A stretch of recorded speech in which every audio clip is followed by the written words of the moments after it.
Asia cup বাছাইয়ে সিঙ্গাপুরের বিপক্ষে match.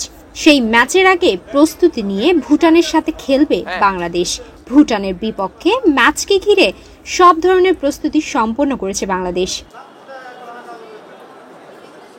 মঙ্গলবার সন্ধ্যা 7:30টায় জাতীয় স্টেডিয়ামে ভুটানের বিপক্ষে মাঠে নামবে জামাল ভুঁইয়ার দল। তাই ম্যাচের আগের দিন শেষবারের মতো প্রস্তুতি সেরেছে দুই দল।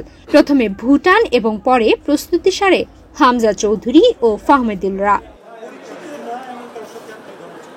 ম্যাচের আগের দিন সংবাদ সম্মেলনে দুই দলের অধিনায়ক এবং কোচ তাদের লক্ষ্যের কথা জানালেন। প্রবাসী ফুটবলার যুক্ত হওয়ায় এই মুহূর্তে তারকা সমৃদ্ধ বাংলাদেশ। দক্ষিণ এশিয়ার সবচেয়ে শক্তিশালী মিডফিল্ড বাংলাদেশের। তারপরেও বাংলাদেশের বিপক্ষে জয়ের প্রত্যাশা ভুটান কোচের।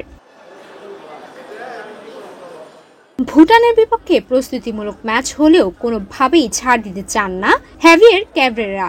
এশিয়ান কাপ বাছাইয়ে সিঙ্গাপুরের বিপক্ষে মুখোমুখি হওয়ার আগে পূর্ণ আত্মবিশ্বাস ধরে রাখতে চান। যদিও এই ম্যাচ হামজা চৌধুরী ও ফাহমিদুল ইসলাম খেললেও খেলার সম্ভাবনা নেই আরেক কানাডিয়ান প্রবাসী সামিত সোমের। কোচের কথার প্রতিফলনে দেখা গেল বাংলাদেশের প্র্যাকটিস। এদিন প্র্যাকটিসের শুরু থেকেই আগ্রাসী ছিলেন ফুটবলাররা। কাজ করছেন প্র্যাকটিসিং এবং পেসিং নিয়ে। বডি ল্যাঙ্গুয়েজও ছিল আগ্রাসী। মূল ম্যাচের আগে কোনোভাবেই তারা অঘটনের শিকার হতে চান না। আগামী 10 জুন সিঙ্গাপুরের বিপক্ষে মাঠে নামে বাংলাদেশ। এর মধ্য দিয়ে প্রায় 4 বছর পর জাতীয় স্টেডিয়ামে আন্তর্জাতিক ফুটবল ম্যাচ হতে যাচ্ছে। তবে সেই ম্যাচের আগেই ভুটানের বিপক্ষে নিজেদের প্রস্তুতি সারতে যাচ্ছে বাংলাদেশ।